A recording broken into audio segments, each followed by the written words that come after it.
What up, y'all? We're back with the Say Less Sports podcast. We got myself, obviously Mohammed, Will. We have a guest as well today, our friend Usayd from the Bear Report, which is part of 247 Sports. Welcome to the pod, Usayd. Awesome to have What's you. up? Absolutely excited to be on here. Feels like a little bit of a reunion because I get so busy this time of year that I feel like, I've been for the last 7 to 8 years, the one that's been absolutely horrible about, keeping up with every single one of you guys. But yeah, thanks for the invite. Thanks for having me on. Big fan of the show too. Hey, that's awesome. Much love. We're all busy mutual so feeling. It's not on you. Yes, we're all busy. So. Mm-hmm. Yeah, Zach's. I don't know if you've listened to the last couple episodes, but Zach has really gloated about how he's running a company over there. So he just kind of shoves that down our throats. So I haven't even been on the last episode. Yeah, and you make sure that takes like a couple days just to return a text now. It's crazy. Yeah, I usually just go on airplane mode and go on like darkness retreats like Aaron Rodgers, and they don't. Trying some ayahuasca. That's what I do. That's why I'm so busy. Yeah. So what we got? We got a lot planned today. Really just gonna pick Usayd's brain. He's the inside guy with the Bears. And we've mentioned on this podcast, we're all Bears fans. Even though we give Zach a little bit of crap for it. We do know that he roots with the Bears. And so we're going to get some inside information. Obviously, the Bears are on Hard Knocks. We got Caleb, we got Rome, we got DJ. Oh, my God. Dude, this team looks good. And I think we're all getting really excited. But, we say it's just great to have you here. And it's going to be great to pick your brain here on some of these things that you get to see that we don't have the opportunity to. And I want to start with just the broad question. What are your expectations for the Bears this year?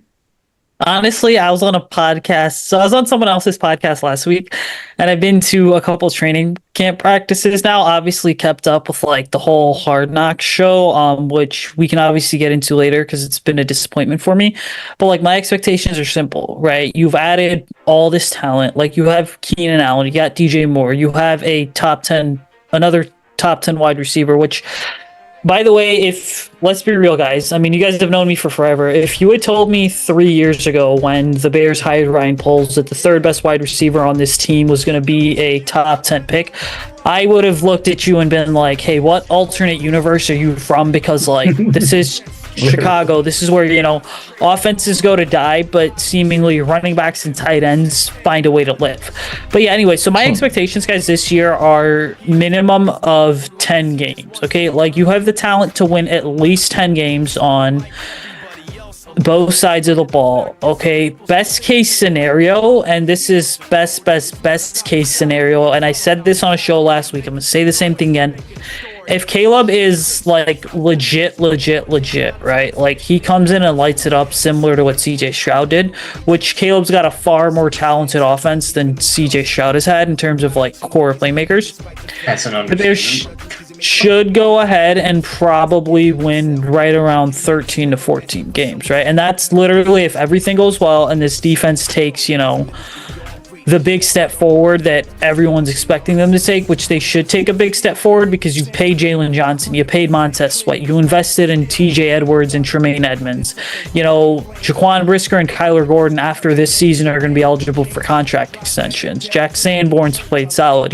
Austin Booker's popping off. So minimum you should be winning at least. Oh, and then you have the second round pick at defensive tackle in Javon Dexter. So minimum 10 games, maximum, anywhere between 12 and 14 is what they should win.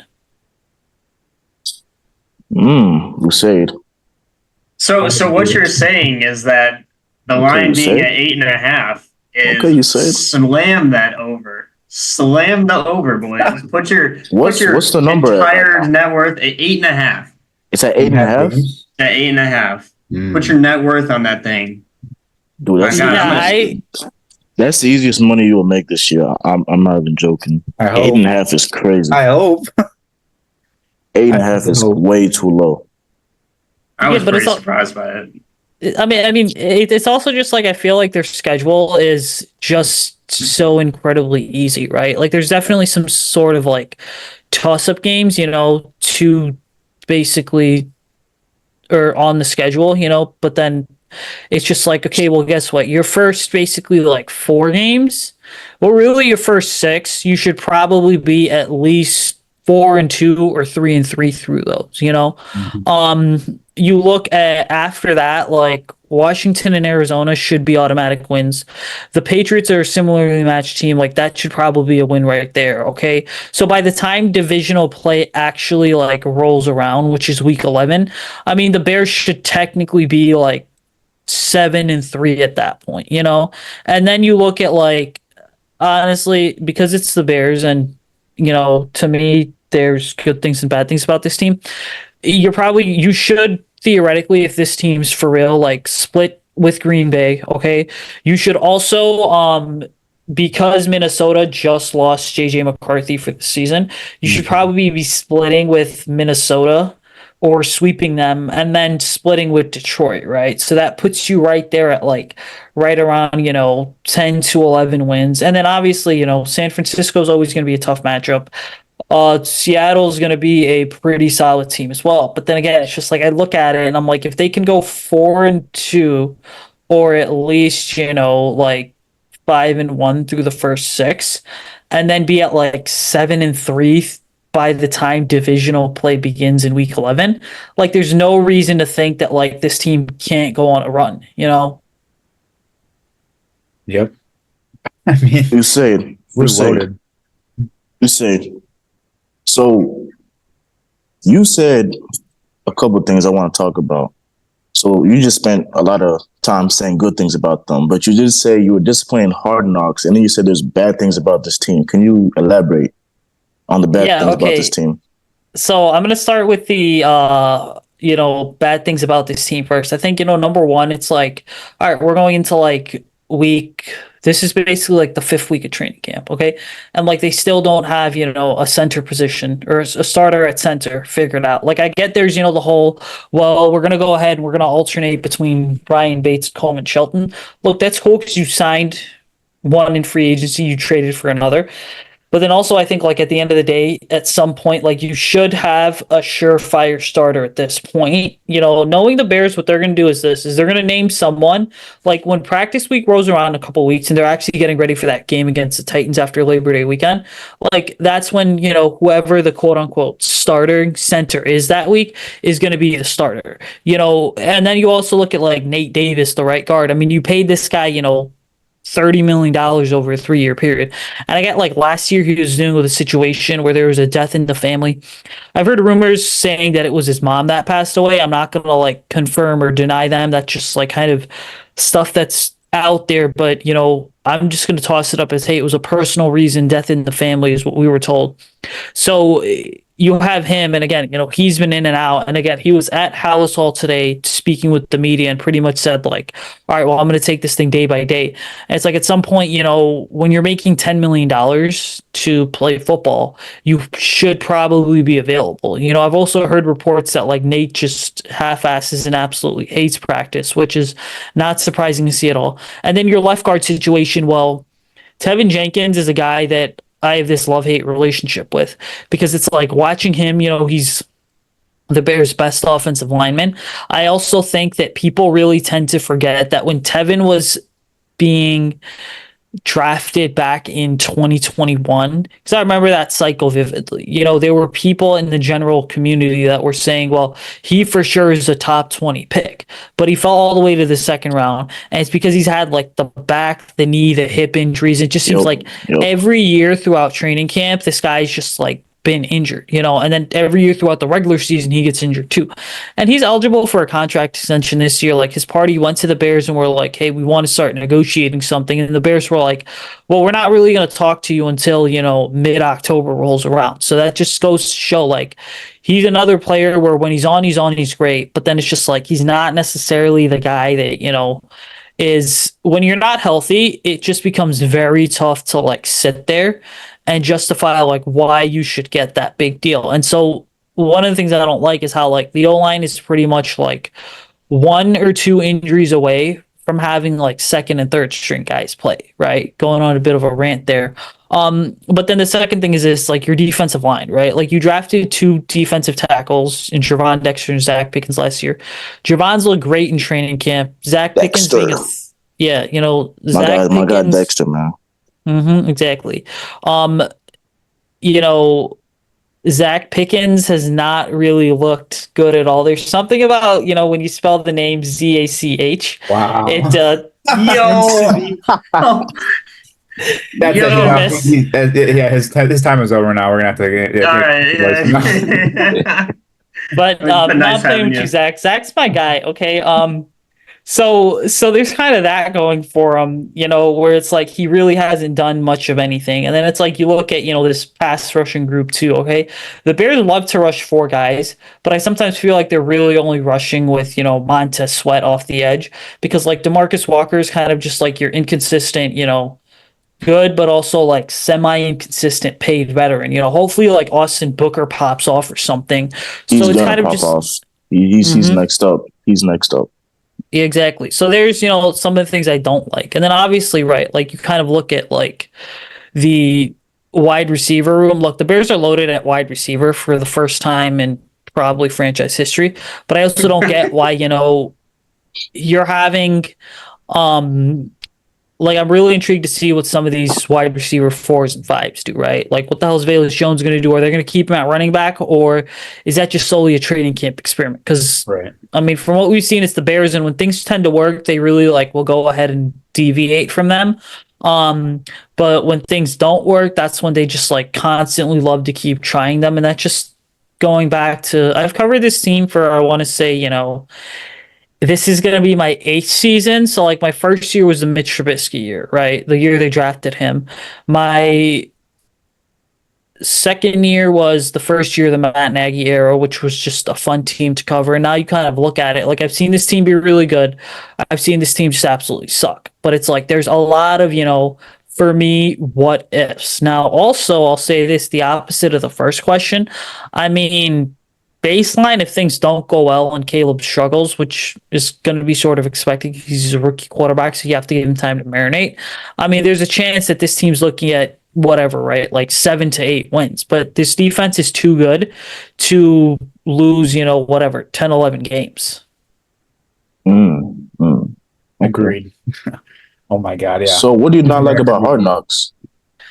Okay, so Hard Knocks is kind of this intriguing show because it's like the first episode I watched and I'm like, all right, well, this is cool because it's like they're finally giving, like, you know, for those of you guys, for fans that can't obviously be at training camp and Hall every single day, right? The Bears are finally going ahead and giving you guys like this inside scoop per se to what's going on. There's obviously things, you know, me being a part of the media that you don't necessarily get to see all the time. Like we don't know that, you know, Theo Benedict is up there in his underwear singing whatever song he's singing, you know, but they're having like a team talent show with the GM and head coach in the back of the room.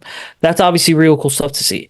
But then I also just feel like what they've kind of done is this is really just watered down the entire product in a sense of it's kind of just like, hey, you know, you spent, it's like a whatever 55-minute episode, but you spent like 10 minutes, right, talking about Matt Eberflus's hairdo. Okay.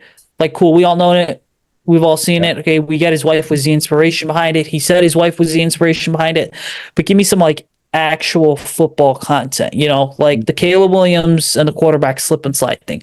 That was cool to see, right? Teaching him how to like literally go ahead and slide.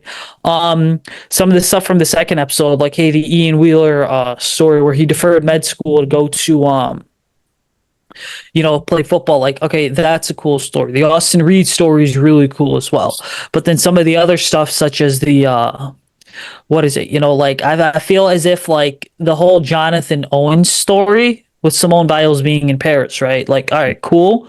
But it's like at the end of the day, I'm tuning in, you know, to watch the Bears, right? I'm not tuning in because Hard Knocks suddenly become this like one-stop show for, you know, what Simone Biles is doing in camp or what Simone Biles is doing over in Paris, you know? So I feel like the whole product in a sense has just been like watered down anyway. And some of the stuff that they show on there, like, let's be real, it's stuff that gets posted on social media anyway, right? Like the talent show stuff is never going to be posted on social media because that's like a very, I guess, like private thing.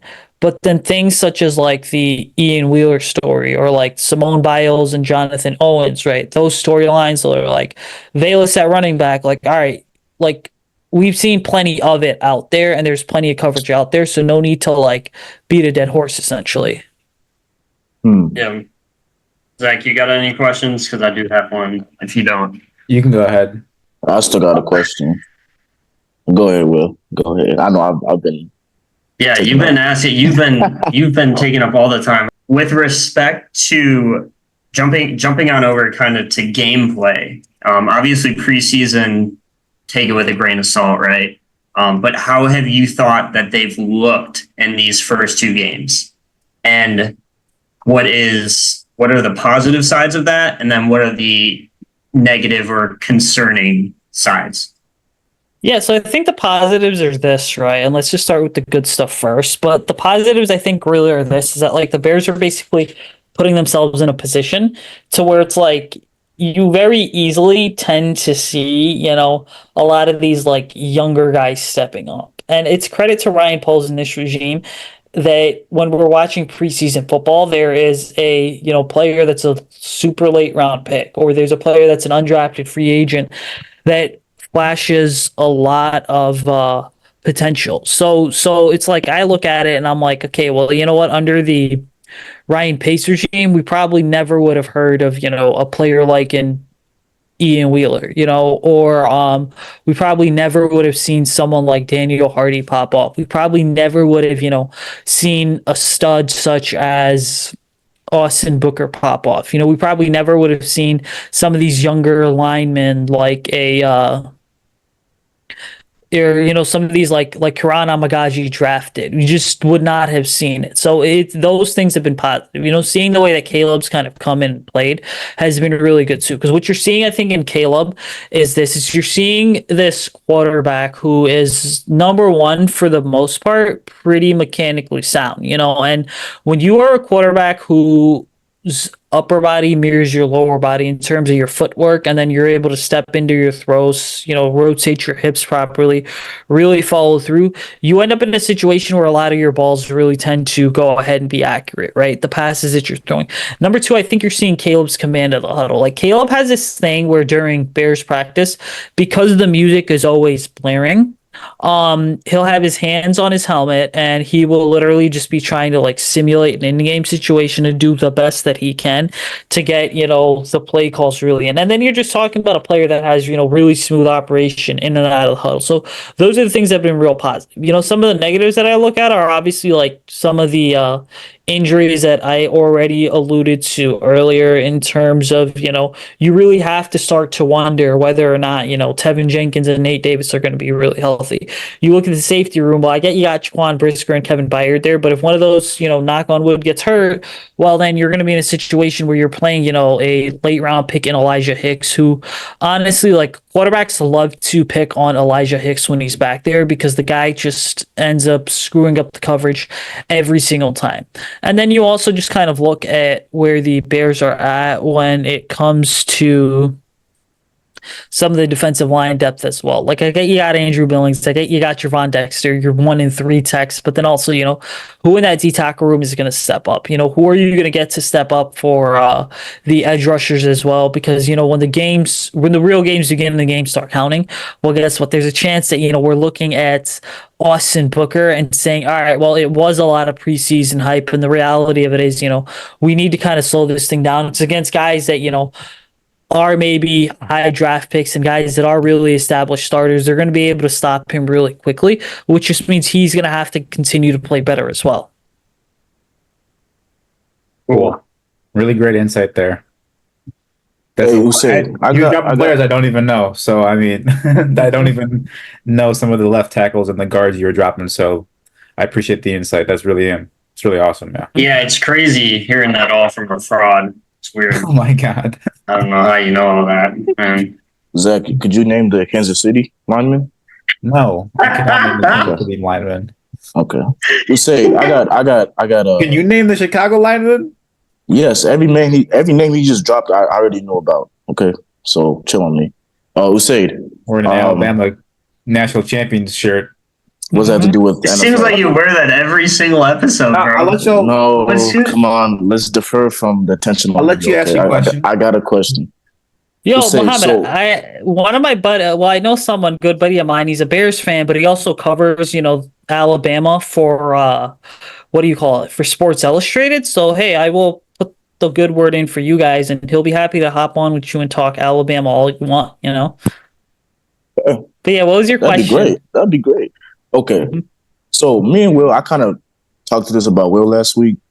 So watching Hard Knocks and just anything outside of that, pertaining in particular to Matt Eberflus, I told Will he's kind of like an awkward person because seeing how he interacts with Caleb, he kind of keeps his head down. He kind of just says a bunch of words, and I don't know. He just seems like he's not like a commanding coach.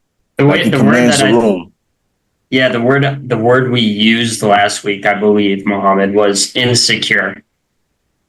I don't know about that's a little attacking. He's not like That's a an Dan attacking Campbell. word. He's not like a Yeah, Dan he's not Campbell. like a Dan Campbell, even like a Sean McVay. Sean McVay is he's a smaller guy, but he commands the room. He you could tell. But with Matt Eberflus, I'm not saying that guys probably don't like him, but I just want to see, is that something that you notice? Or what are your opinions about him?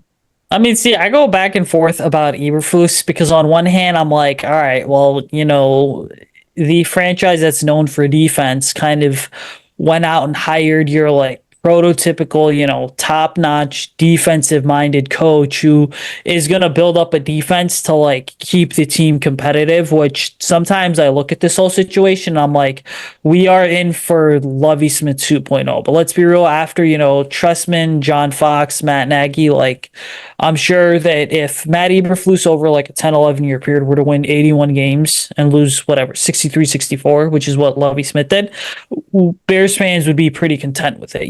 Then that doesn't even include the Bears nearly going to the Super Bowl twice in 5 years. But it's one of those, right, where it's you certainly see shades of that. But then also the guy knows how to kind of bring the locker room together. The guy knows how to speak to the media. The guy knows how to, get his point across and speak to the team. So it's a situation where, you look at the whole thing and you kind of say, all right, well, it's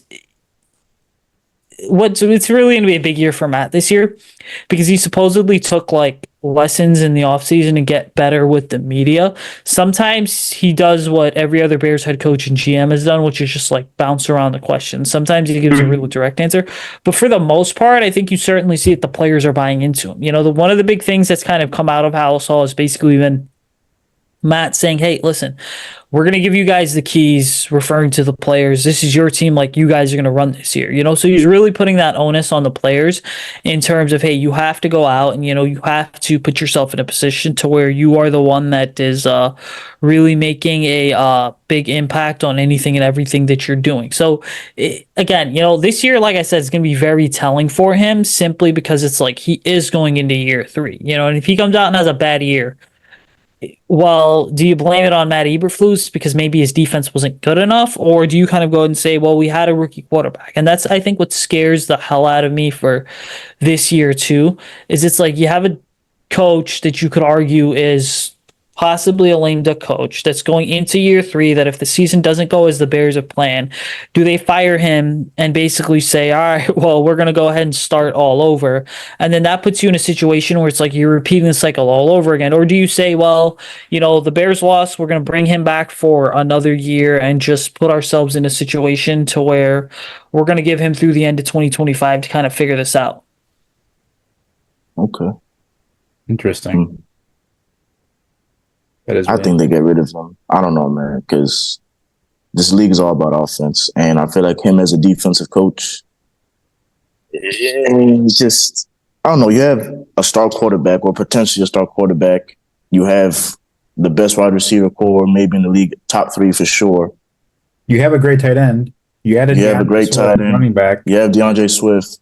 But moving forward, you have Roman Caleb for sure. You have DJ, who you locked up for 6 years. I just think if Matt doesn't really, live up to what he's supposed to be doing, I think Ron Poles is going to shift to offensive coach, head coach, not a coordinator, not a whatever. He's going to go. I think he should, but I don't know. I just think where the league is going, I think they need to stop doing this whole defensive culture thing and kind of shift to offense, especially if you have Caleb and Rome, DJ locked up for the next 5 years. But Yeah, but okay, so let me realistically pose, a question to you guys, right? Like we've been here before because it's like they drafted okay, so with Cutler, right, they kept the same head coach, but he never had the same offensive coordinator for more than 3 years. I'm just sticking with the quarterbacks in our own lifetime, okay?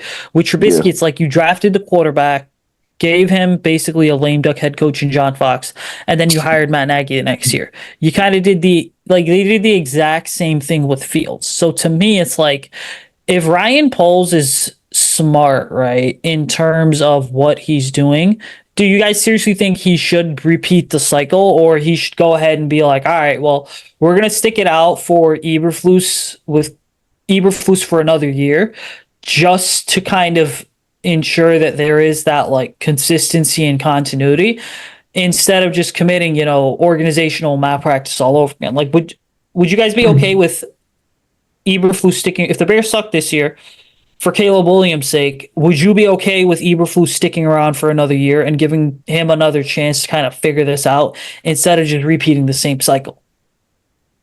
Zach?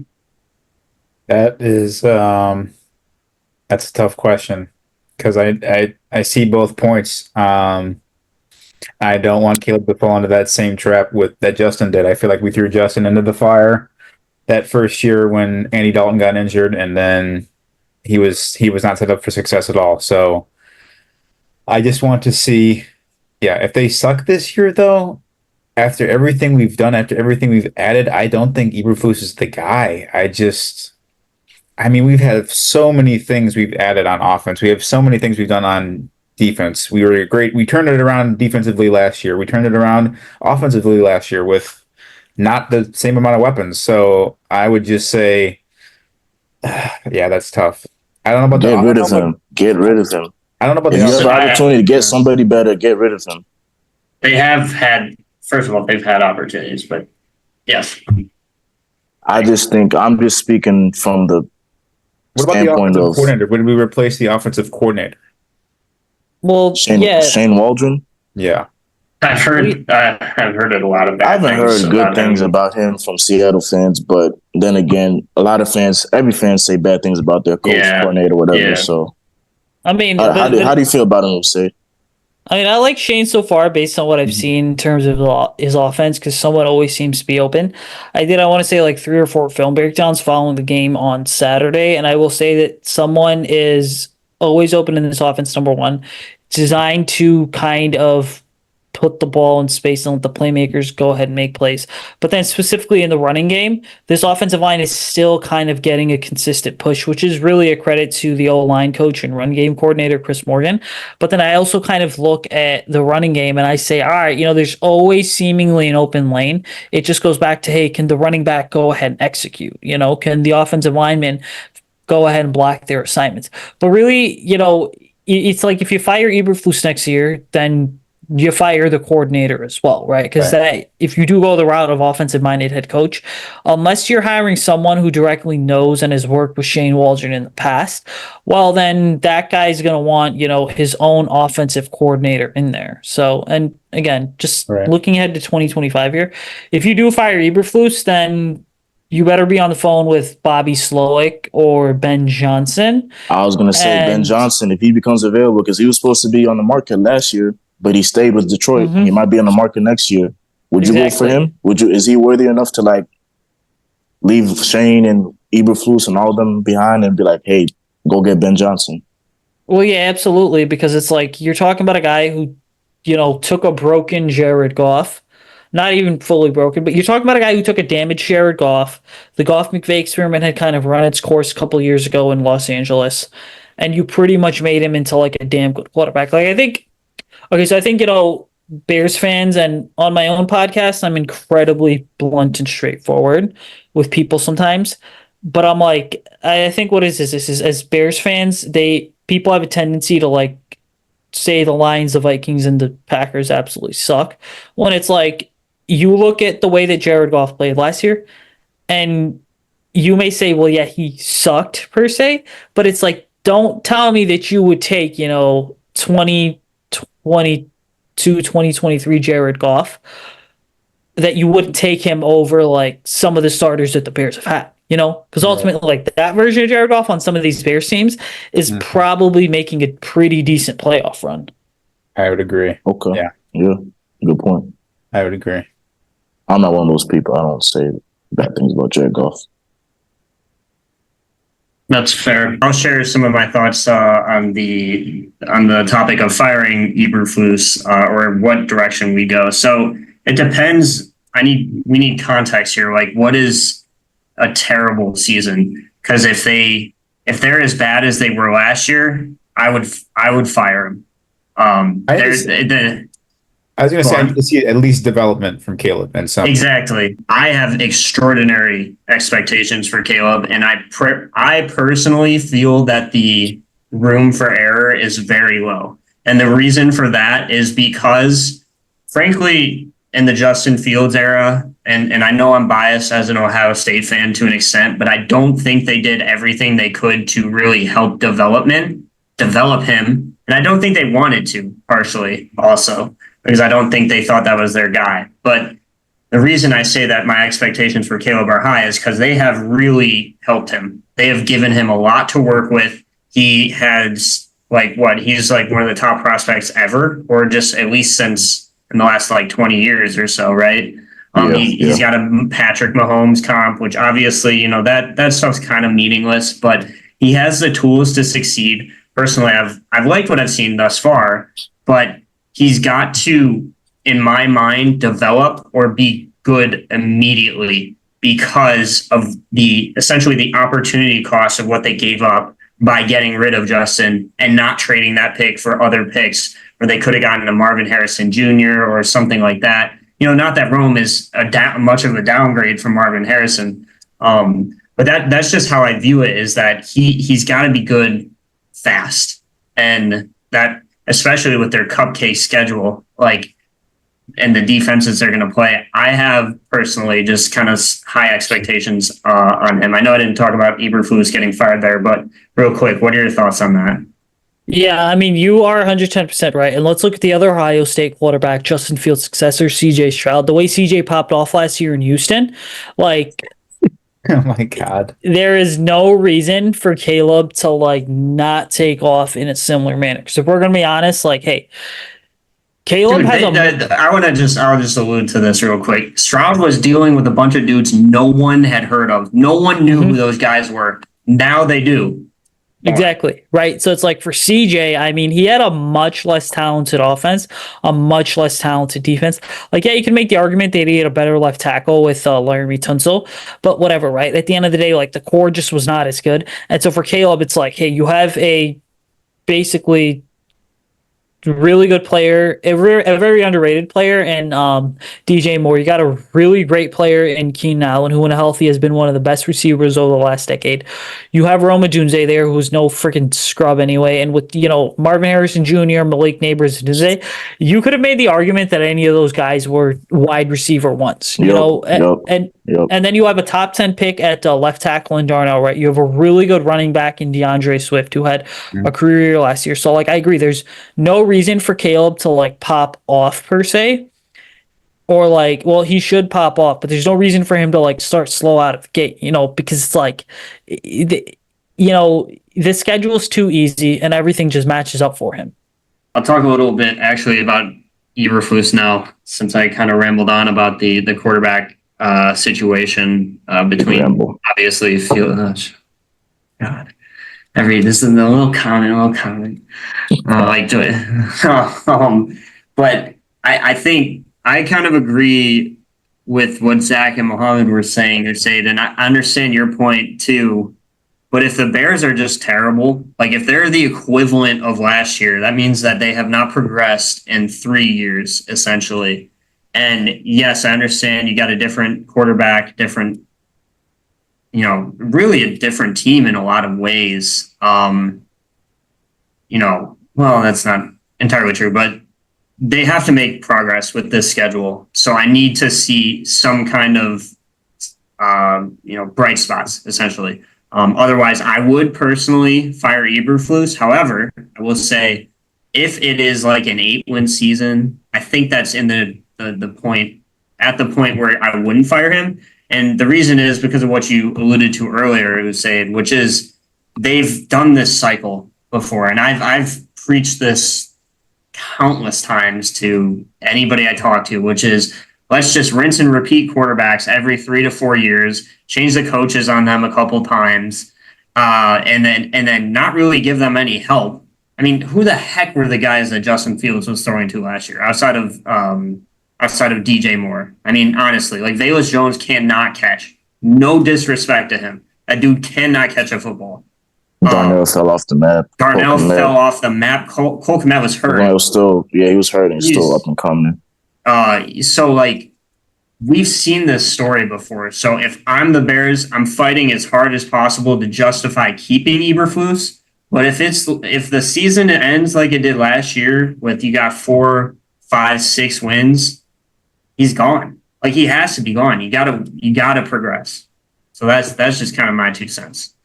Yeah, and again, it's hard because I was on a lot of shows throughout the spring, basically saying like, there's an argument for building this thing around Fields. There's an argument for building this thing around Caleb Williams and moving on from Fields. That's just the reality of it. And to your point earlier about trade down from number 1 overall and accumulate all these assets, like. Teams would have given up freaking at least 3 first-round draft picks to go ahead and move up for Caleb Williams, but the reality of it is just like, this is the direction the Bears want to ultimately go in. And so it's like, if you're Poles, if you are the assistant GM Ian Cunningham, keep in mind, like Poles was in the draft room when they drafted Patrick Mahomes, the Chiefs drafted Mahomes. Ian Cunningham's coming over from Philly where he saw Jalen Hurts basically drafted and developed, So, and then Ian Cunningham was also in Baltimore when Lamar Jackson was drafted. So it's this kind of situation where, these guys have seen quarterbacks develop, which gives me at least some confidence. Ian Cunningham was in Philly, when Lamar was drafted. But again, he's got contacts in Baltimore. He was there for Joe Flacco. But again, the point is this, right? Is it's like these guys have seen good quarterbacks turn into really good quarterbacks, right? And so now it's like, you better be damn sure that Caleb's the guy. So it's just kind of really this wait and see situation. But it's also the Bears, and I would not be surprised if George McCaskey gets involved and is like, well, don't fire Eberflus, give him at least 1 more year. Because it's like, I've been saying this guy's for the last basically 5 to 6 years. The Bears are the type of franchise where it's like they make a move a year too early, moving on from Lovie Smith, or they make it a year too late, keeping Mitch Trubisky. Like, that's just who this team is. It's the same with Matt Nagy. It's like you fired him a year too late, and you probably should have canned him at the end of that 2020 season when you went 8-8 and you made the playoffs, but then also backed your way in because you needed other teams to suck and lose in week 18. And then you got your butt kicked by the Packers to justify, right? Like making the playoffs. Yeah. I mean, that M word, the George M, whatever that last name was, we don't like saying that on this podcast. Damn. They don't know it, but we have beef. So oh my god. They don't know it. Usayd, I know we've moved on from this in terms of like the Bears, but I know everybody's liking how Caleb is looking and excited about it, but just off of personal curiosity, me being curious, when it was the Bears, when they had the number 1 pick and we had Justin, what were your opinion? Were you on the side of let's let Justin go and get Caleb, or did you want the Bears to trade that first pick or take Marvin Harrison? Like, what was your opinion on that stuff? So honestly, my whole thing was like, hey, I don't care who your quarterback is. Like, at the end of the day, you need to figure out how to put a winning team on the field. Like, that's the viewpoint that I took. And so for me, I made arguments for, okay, if you trade down, you get a couple extra first round picks now and in the future. You're going to get a couple second and third round picks. Then you're now all of a sudden stockpiling your young roster with talent and giving Justin the support system that, quite frankly, he hasn't had, at any point ever in the league. But then if you also go and you take Caleb Williams and you move on from Justin, the reason you're doing that is because number one, do you believe as a front office, Justin's not going to get better with a new offensive coordinator and a new play call and a new quarterbacks coach. Number two, you haven't, and it's an incredibly risky proposition to keep a fourth-year quarterback anyway, because there's not necessarily a guarantee he breaks out with a new coaching staff. But then also number two, you aren't directly tied to Justin at all, so it makes more sense for you to go ahead and for you to, essentially move on from him because you have no direct ties to him. It's not like you drafted him, like you came to Chicago and ownership was pretty much like, this is the guy that you're going to go ahead and work with. It's like when they hired Matt Nagy and Ryan Pace, the GM, was like, hey, this is the quarterback that you're going to work with. That's just kind of the reality of it all. So I really look at it and I'm like, I don't care who's quarterback. That was my whole argument throughout the spring. Just put a damn winning team on the field. And I had gotten an inkling that it was going to be, as soon as they locked up the number one overall pick, like week 16 or 17, I'm like, they're going full steam ahead on Caleb Williams, but I didn't publicly reveal that until I want to say closer to the draft when it just became like incredibly obvious. Because, then people are going to get super fired up on Twitter because there's still, there's a dude on Twitter that goes by the name of Justin Fields Fan Club who loves to just bash Caleb Williams and, go ahead and, just still be convinced that Justin's the guy, which I really hope he pops off in Pittsburgh because number one, it helps the Bears. If he plays 51 or more percent of snaps, he gets a 4th-round pick. But also number two, if Justin does pop off, then, he's in a situation where it's like, so here's the thing. My theory is this. Hypothetically, because the NFL is a league of hypotheticals. Let's say Justin pops off. Caleb Williams does not live up to expectations.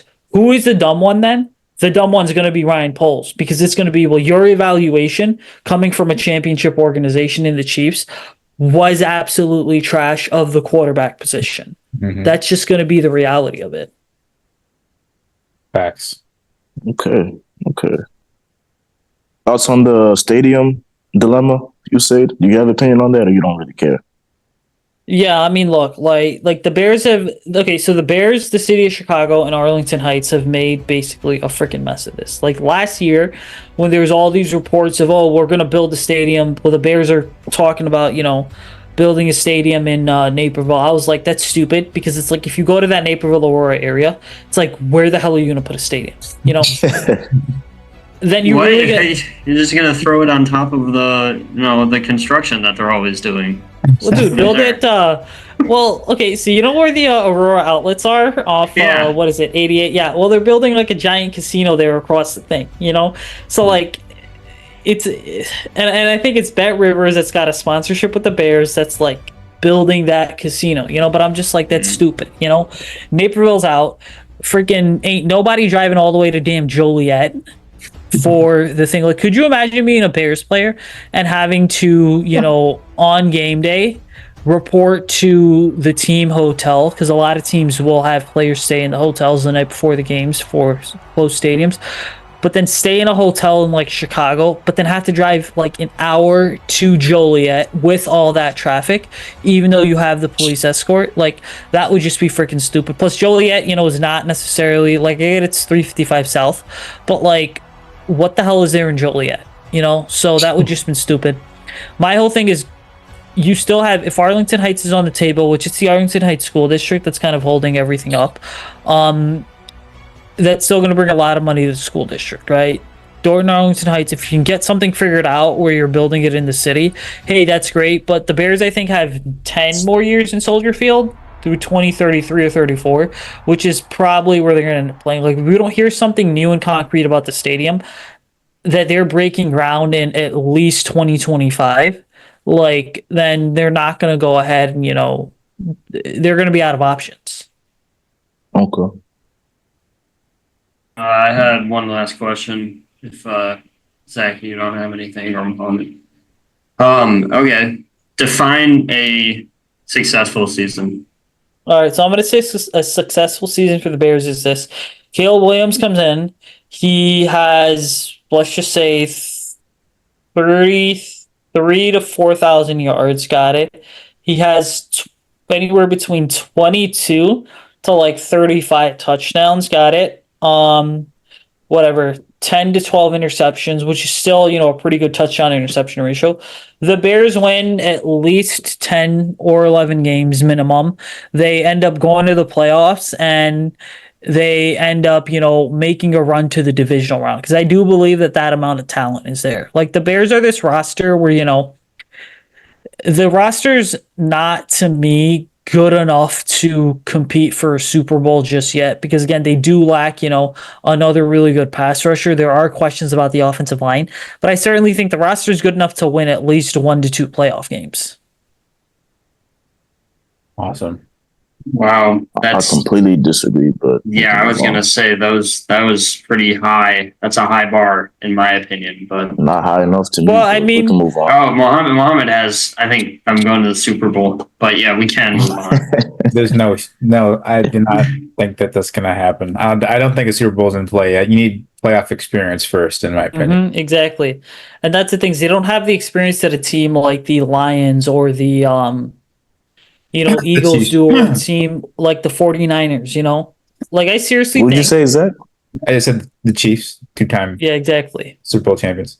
Right, back to back. But continue, sorry. Bro ain't helping his case here. I better be good for the whole season. Sorry. I'm sorry, Usayd. We cut you off. I mean, I agree with Zach, right? It's like the Bears don't have the experience that, like, the Texans do, right? The Rams do, even though they've kind of retooled that whole roster. They don't have the experience that, like, Jacksonville does, with some of these younger quarterbacks and Trevor Lawrence and CJ Stroud, You look at Kyler Murray. Like, I get the Cardinals have had kind of down years, but they were 8-0, a couple of years ago. They don't have the experience that Green Bay does. They don't have the experience that Detroit and San Francisco do. So it's this real situation where you look at the schedule and you're like, there's 7 to 8 really good teams, okay?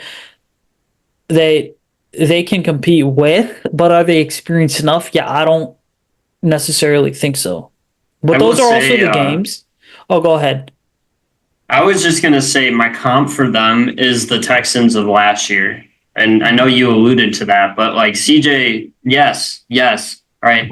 I believed in CJ. I thought CJ was better than Bryce Young. I don't know how many people thought that, but I knew he was that guy. But in terms of like a team that wasn't great, and then they made the playoffs last year, if Caleb is that good, then the Bears roster is way better than what the Texans roster was last year. So that they should, I'm saying that to justify kind of what you're saying, even though I tend to lean on the side of they'll be somewhere in the probably 8 to 10 win range rather than maybe 10 to 12. But that's just me. I see. Muhammad, good. Disagree with me. Why? Disagree with what? I saw you shaking your head like I just said something asinine. Let's just move on. I was just going to say, I agree with you, Usayd. I would be happy with just even one playoff win. I think just at least one a win in the wild card round, just one playoff win, I think would be fine. And then you go into next season, you let Caleb develop, use that first year for development, basically. You win one playoff game, you set yourself up for success in the next season, then you add talent through the draft to show up the offensive line, the defensive line. I think that's a really good game plan. That you get some. I see you yawning over there, Mohammed, but that was a genuine. You get some success. You get your feet wet in the playoffs, and then you use the summer basically to, get ready and fortify your roster and strengthen it up again through the draft and maybe a free agent signing or something like that. I think that's the vision where I see. I think that's how championship teams are built. So that's my 2 cents on that. That's some really good 2 cents there. Just saying. That might have even been 3. That might have been 3 cents. Mm-hmm. Well, maybe a whole nickel. Should we jump into this trivia? Yeah, we can jump. Yeah, I'm curious.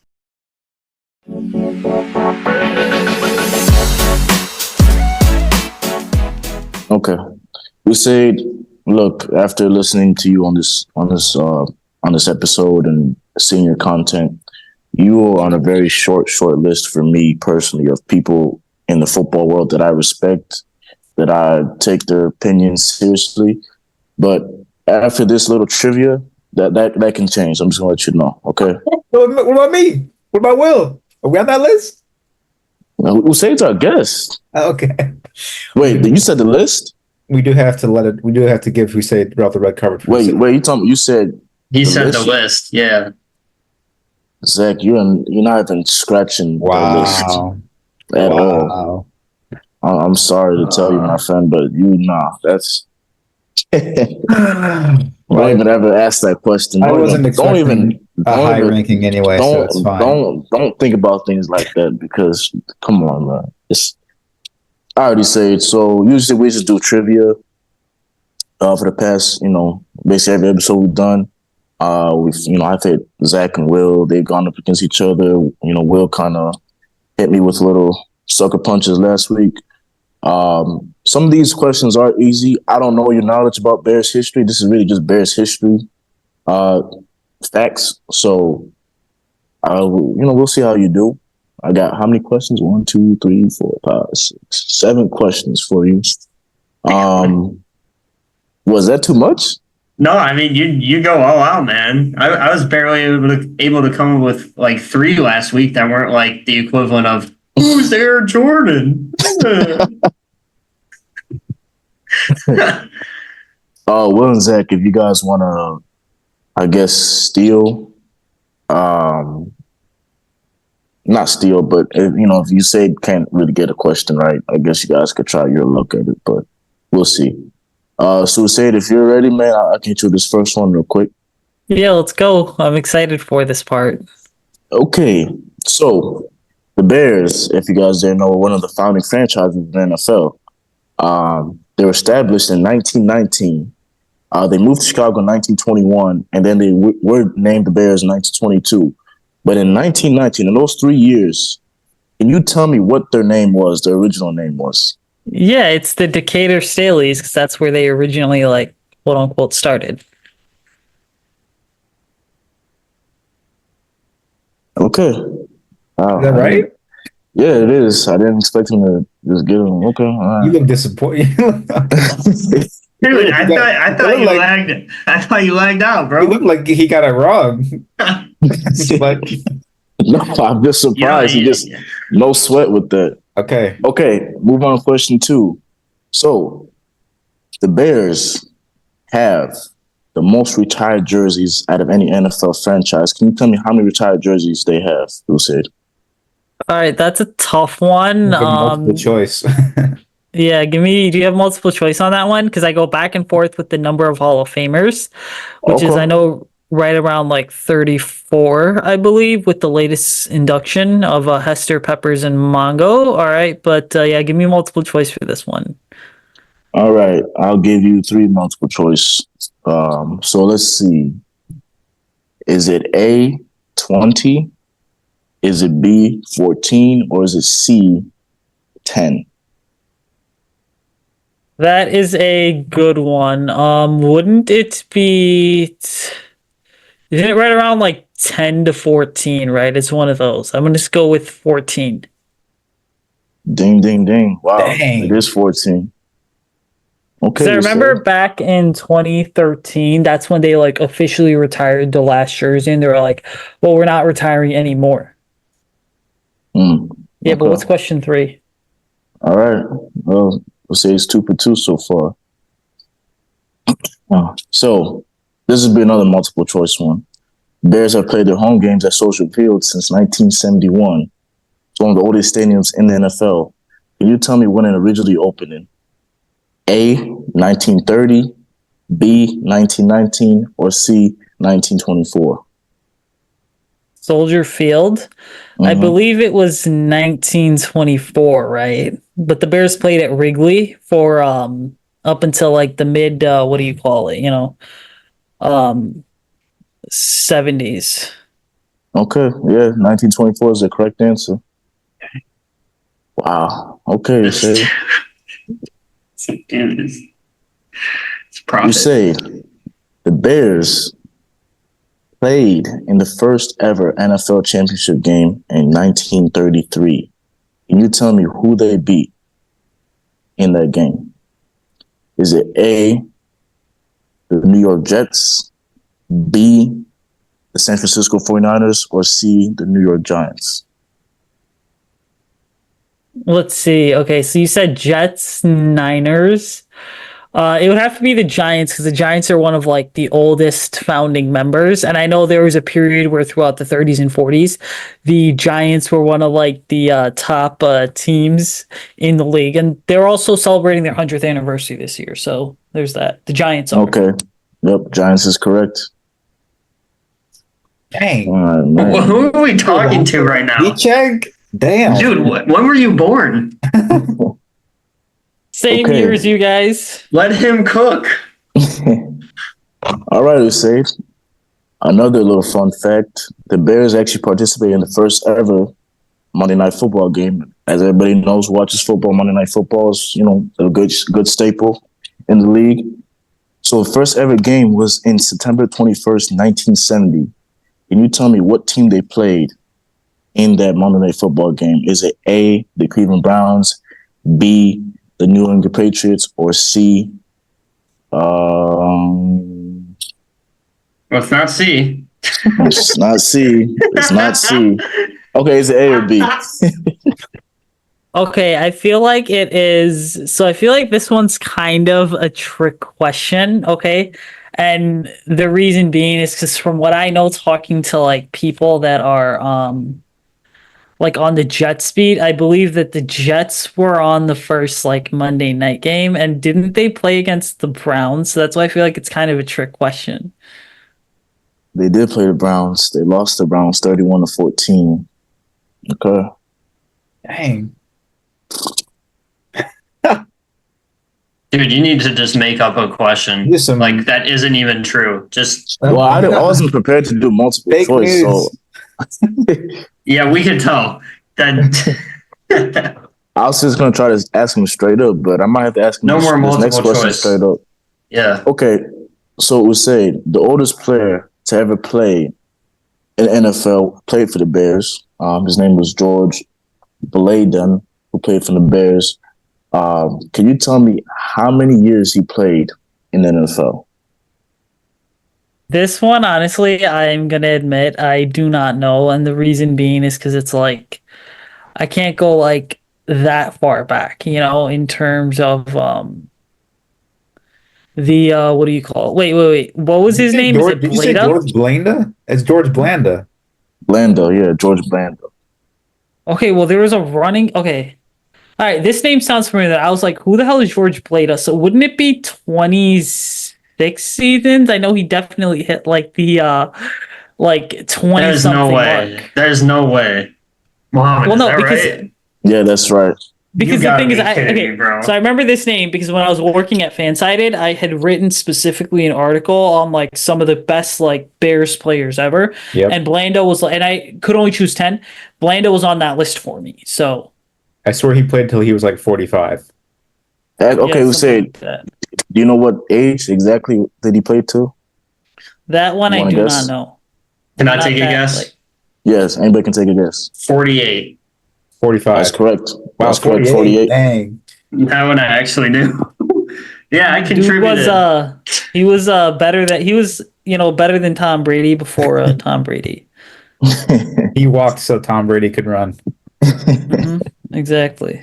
So my next question was the Hall of Fame question and how basically the Bears have the most Hall of Famers in the NFL Hall of Fame, and Usayd already kind of answered out, with the first earlier. So I'll just skip that. My last question is: can you tell me the Bears' all-time leader in passing yards and touchdowns? All-time leader. Yeah, Okay, I feel like this is a franchise with bad quarterbacks, but it's going to be Jay Cutler, right?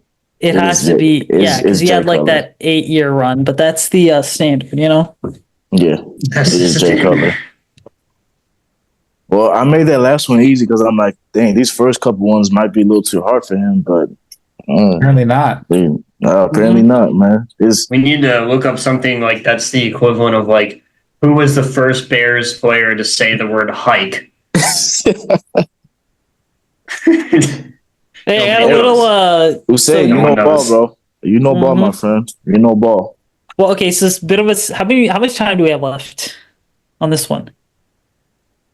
Well, Probably like 10, That 15. doesn't. I don't know. Yeah.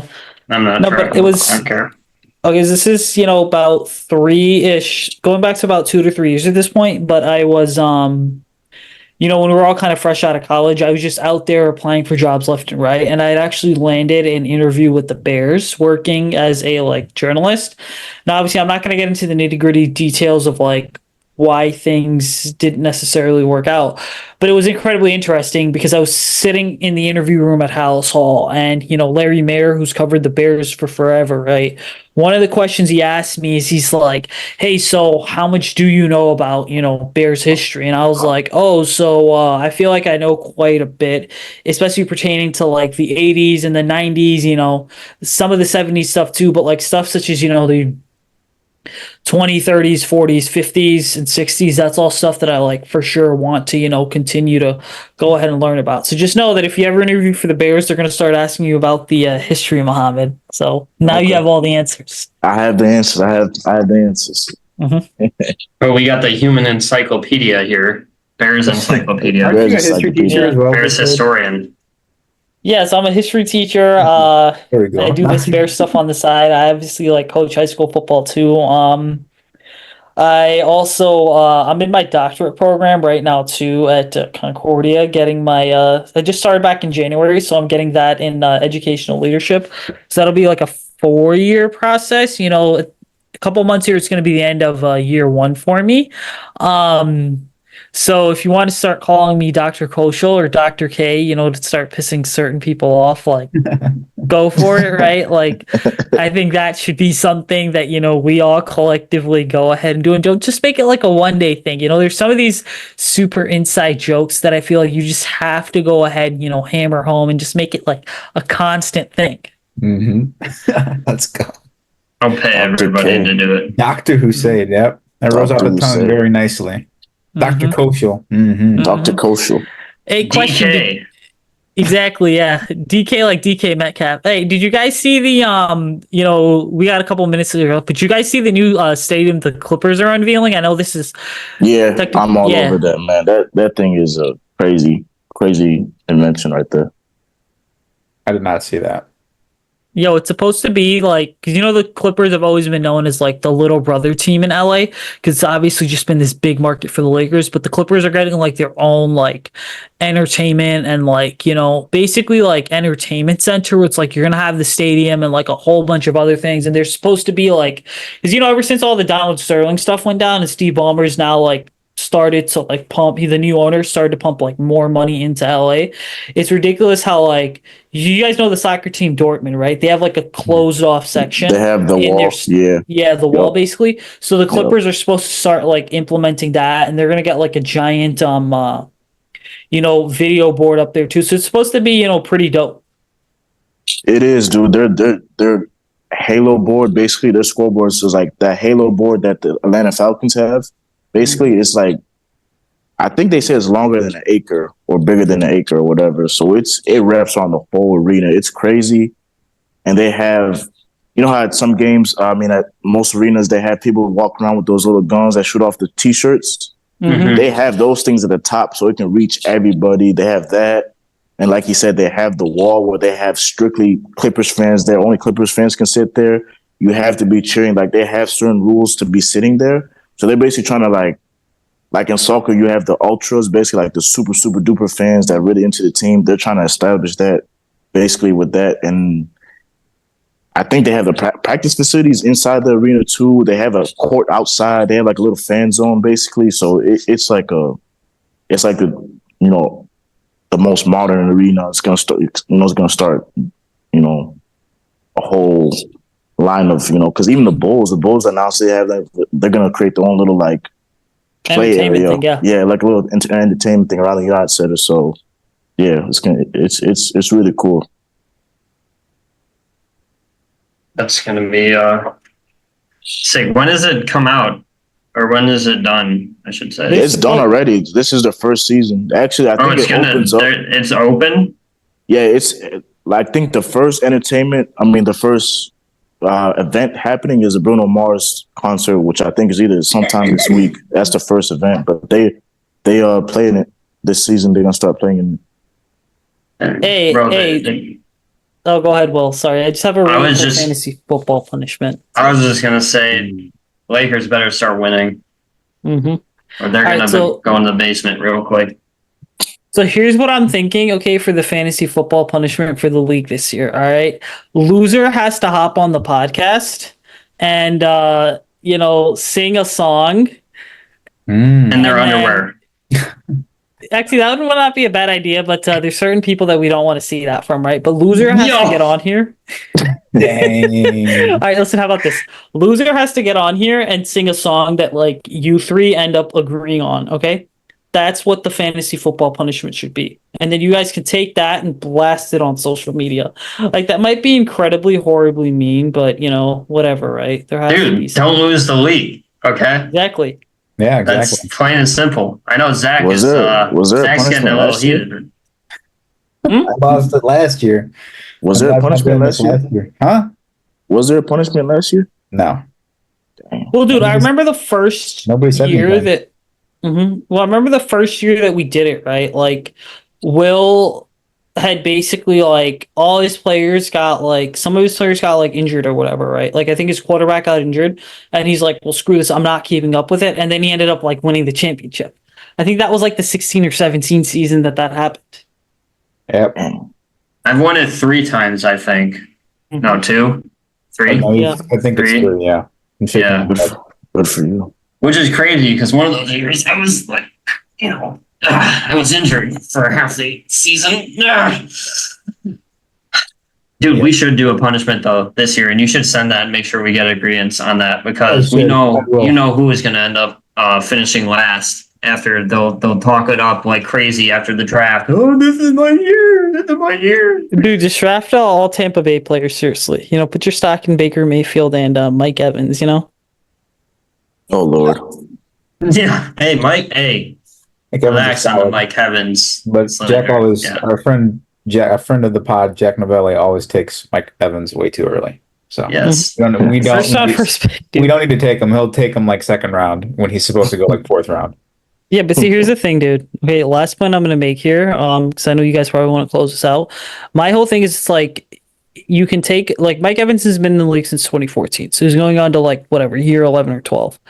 To me, there's the dynamic of the receivers has changed so much to the point where it's like there's younger, there's better wide receivers that are going to give you like more production and more value to the point where, like, I'm not trying to disrespect Mike Evans, but there's certainly like more, team friendlier options per se, Yeah.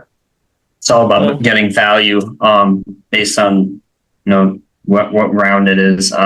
Unfortunately, we won't be able to do any mock drafts because somebody decided that they didn't want to allow us to do that. Now I don't know what to do for the rest of my freaking 2 weeks. What am I going to do? That's tough, yeah. Okay. Minimized draft order, that's tough. All right, well, we'll wrap this up here. Usayd, pleasure having you. Thanks for taking time out of your day tonight, I guess, to come on. Mm-hmm. Thanks, Doc. Yeah, thanks, Doc. There we go. Mm-hmm. Yeah, no, absolutely. Thank you guys for having me. If there's obviously I'm close to all you guys. If there's anything that I can ever do for you guys or the show, like you need, a guest or something on, let me know. I can certainly start calling and contacting people to get someone on. If you guys ever want me on here again, just to do some general sports or life talk, I'd obviously, be open to that. It's funny because I actually record my own podcast and then I hopped on this one. And now I just got a text from my publisher asking if he can do another, if I can do another 25-minute show. And then I'm going to go to the gym and get my lift in because I got my homework for my class done. So that's kind of, how the Thursdays for me go. But yeah, like I said, if you guys need anything, let me know. And all right.